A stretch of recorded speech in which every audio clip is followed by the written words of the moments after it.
Graça, misericórdia e paz da parte de nosso Senhor e Salvador Jesus Cristo. Amém? Eu vou ler um texto que está na Epístola aos Hebreus, capítulo 13, e vou ler daqui o versículo de número 5. Diz assim a palavra do Senhor: conservem-se livres do amor ao dinheiro e contentem-se com o que vocês têm, porque Deus mesmo disse: nunca o deixarei, nunca o abandonarei. Amém? Vamos orar.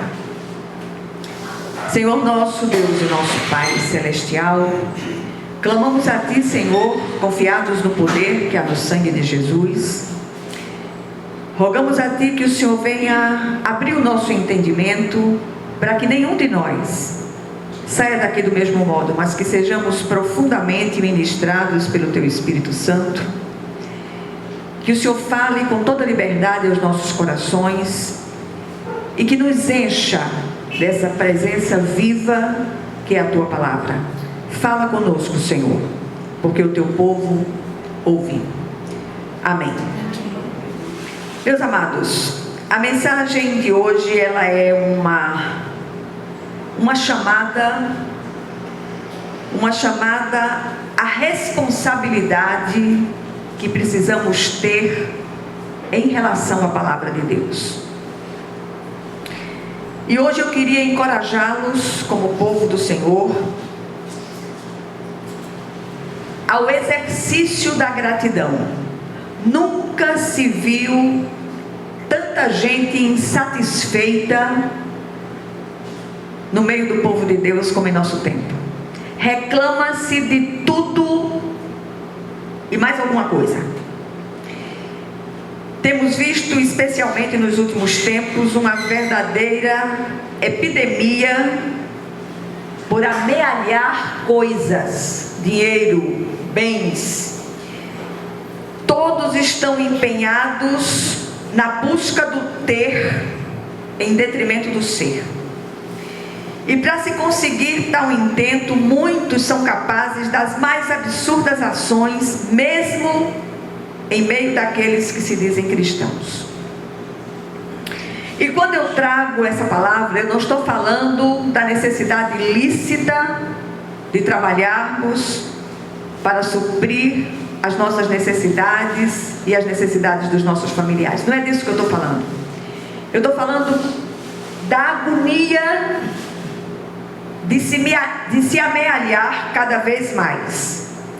E hoje nós queremos chamá-los a checarmos as nossas reais motivações ao buscar tão freneticamente a conquista de bens materiais, mesmo com o sacrifício de tempo de qualidade com a família, e até mesmo em detrimento dos bens eternos.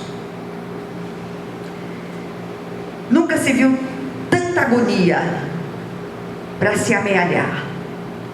Repito, quando tudo que nós temos é o hoje, e mais precisamente o agora de Deus. Nós não sabemos se chegaremos em casa. Não, mas essa é uma palavra que choca. Não é para chocar, não. É o que nós temos de fato, é o hoje, é o agora de Deus. Preste atenção à sua família, preste atenção ao seu marido, à sua esposa, preste atenção aos seus filhos, abrace mais, seja mais próximo. A gente tem visto um fenômeno nos nossos dias, que tem acontecido muito com jovens casais, que são desconhecidos morando na mesma casa. E a mensagem de hoje é uma chamada a essa responsabilidade de buscarmos o Senhor enquanto podemos achar. E o tempo dessa busca, eu repito, se chama hoje. O autor de Hebreus, nas suas exortações, e a tarefa de casa de vocês hoje é ler a Epístola aos Hebreus toda, nas suas exortações finais, traz a ordenança oportuna do versículo que citamos. O apóstolo Paulo, em suas instruções ao jovem pastor Timóteo, traz mais luz a este assunto, dizendo o seguinte: os que querem ficar ricos caem em tentação, em armadilhas e em muitos desejos descontrolados e nocivos, que levam os homens a mergulharem na ruína e na destruição. Pois o amor ao dinheiro é a raiz de todos os males.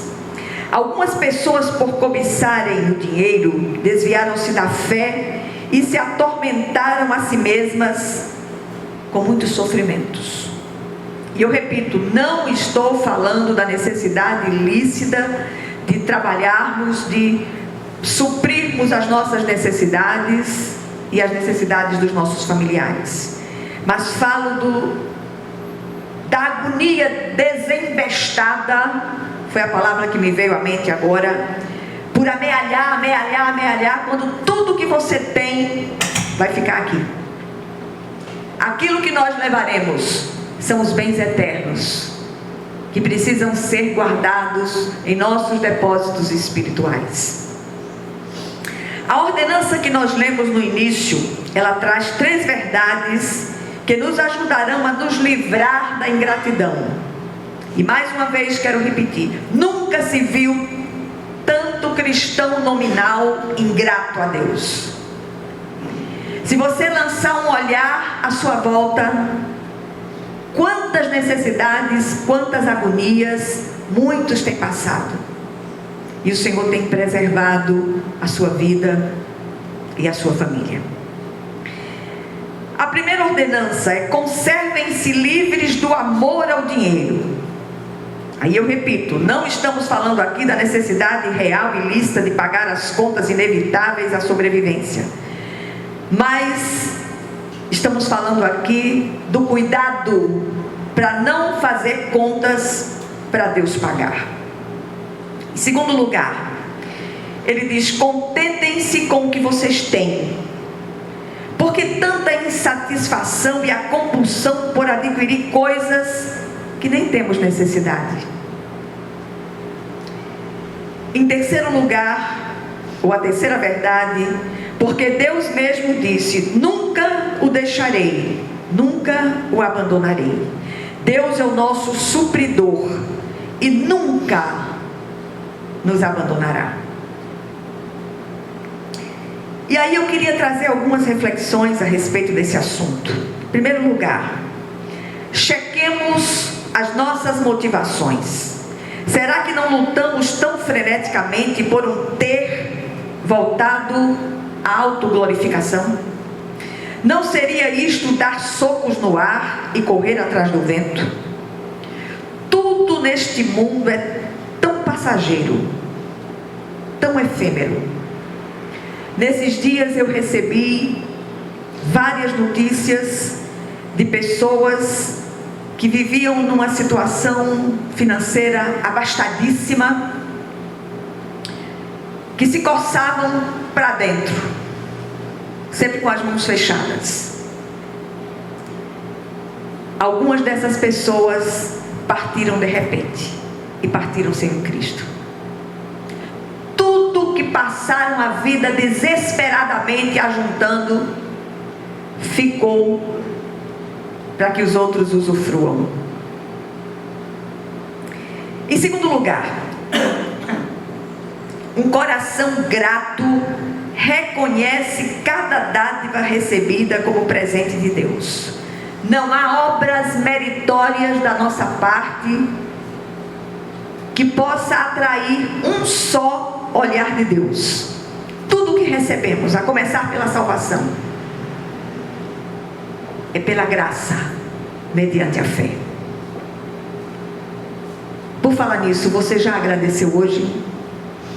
Já glorificou o Senhor hoje por tudo que você tem recebido da parte de Deus, mesmo apesar de nós? Sem dúvida, a insatisfação, ela leva à ingratidão. Tem um pensamento atribuído ao escritor Shakespeare, que diz o seguinte: ter um filho ingrato é mais doloroso que a mordida de uma serpente. Muitos, por cobiçarem tão avidamente o dinheiro, se desviaram da fé e acabaram atormentados. O autor de Hebreus alerta quanto a se conservar livre desse amor ao dinheiro e a nos contentarmos com aquilo que temos. Alguns podem ver nesta exortação uma desculpa para a improdutividade e a preguiça. Não é disso que eu estou falando. Mas a produtividade do servo de Deus só faz sentido se for para glorificá-lo, como fez José no Egito e Daniel em Babilônia.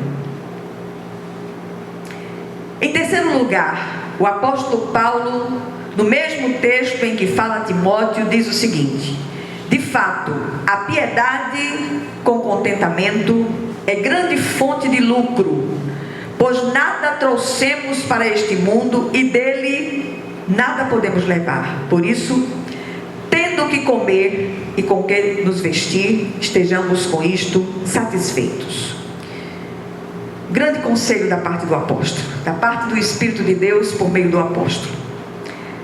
A insatisfação é a mãe da ingratidão. O não contentar-se gera tanta angústia e uma série de sentimentos malignos como a inveja e a cobiça. Hoje vemos as pessoas ávidas pelo último celular, quando o seu ainda está em perfeito uso. A aparência parece que conta mais que a possibilidade de ter determinadas coisas. E isto tem levado muitos a endividar-se irremediavelmente. Tudo para aparentar o que não se é. Sejamos gratos pelo que temos. Do contrário, até aquilo que temos será tirado de nós. E uma dessas pessoas com as quais falei essa semana sofreu e ainda está sofrendo perdas materiais irreparáveis. Está em cima de uma cama. Tudo que ajuntou vai ficar aí para os outros usufruírem. E todas as dívidas estão aí, estão no nome dela. Quer sempre mais. Meu sogro dizia que a medida do ter não enche nunca. Isso é sério demais. E o que é que essa breve meditação pode trazer no dia de hoje para nós, especialmente em um tempo em que esse assunto não é falado nas igrejas, porque esvazia a igreja, as pessoas querem mais. Em primeiro lugar, considerando a rapidez da nossa passagem pela terra, não seria mais prudente investir no reino de Deus? E eu não estou dizendo isso para você encher de dinheiro o gasofilácio, não. Eu estou falando em investimento, sobretudo investimento espiritual em oração. Quantos missionários estão lá fora passando momentos dificílimos? Oremos por aqueles irmãos daquelas igrejas cristãs que desabaram naquele país que não me lembro agora o nome. Quantos mortos ali? Mais de 1000 mortos. Só a misericórdia do nosso Deus. E eu não estou falando aqui também de vida ascética ou de autoflagelação, mas de uma consciência de que nada trazemos e nada levaremos daqui. Porque se desgastar tanto naquilo que não tem peso de eternidade. Que sejamos gratos. Eu queria poder ouvir mais palavras de gratidão no meio do povo de Deus do que palavra de insatisfação. Que hoje nós possamos fazer uma aliança com o nosso Deus, uma aliança de manifestarmos essa gratidão por absolutamente tudo. E quando eu digo tudo, é tudo mesmo, até aquelas coisas que não são tão agradáveis de passar, mas que são necessárias. Elas vêm como formões de Deus para esculpir em nós o caráter do Cristo. Que nós possamos, em nossas orações, oferecer tudo aquilo que temos, o que foi colocado à nossa disposição, enquanto vida tivermos sobre a terra. Que nós possamos, nas nossas orações, dedicar ao Senhor, com o coração grato na presença dEle. Tudo vem dEle e é para Ele, para a glória excelsa do nome dEle. Em segundo lugar, que tal a partir de hoje fazermos um investimento, repito, no exercício da gratidão? Que busquemos ter mais da palavra de Deus. Muitos até praticam a bibliomancia. Abre o versículo que onde os olhos pousam, você acha que é Deus falando com você? É não. Deus vai falar com você através do livro bíblico que você estiver lendo agora. Sabe como é que chama essa prática? Bibliomancia. Adivinhação através da palavra. Isso não vem de Deus. O livro que nós vamos ler essa semana é o livro de Hebreus. E eu tenho certeza que o Senhor vai falar com você profundamente através desse livro. Se deixe ministrar. Chame o Espírito de Deus, que Ele é o mestre por excelência. Que Ele abra os olhos espirituais para que nós possamos compreender aquilo que o Senhor deseja falar com cada um de nós. Que essa palavra, ela gere vida nos seus corações, em nome de Jesus. Eu vou orar por vocês.